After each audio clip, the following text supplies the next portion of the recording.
يطمح الهلال في تحقيق فوزه الأول بكأس العالم للأندية 2025 عندما يلتقي مع ريد بول سالزبورغ في المباراة التي ستجمع بينهما على ملعب أودي فيلد في الجولة الثانية من دور المجموعات.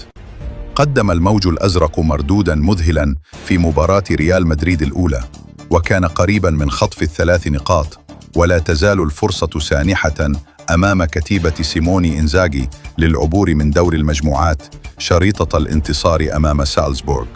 صحيح أن موسم النادي النمساوي كان سيئاً، ولكنه بدأ المونديال بشكل مثالي بعد الفوز على باتشوكا ب2-0،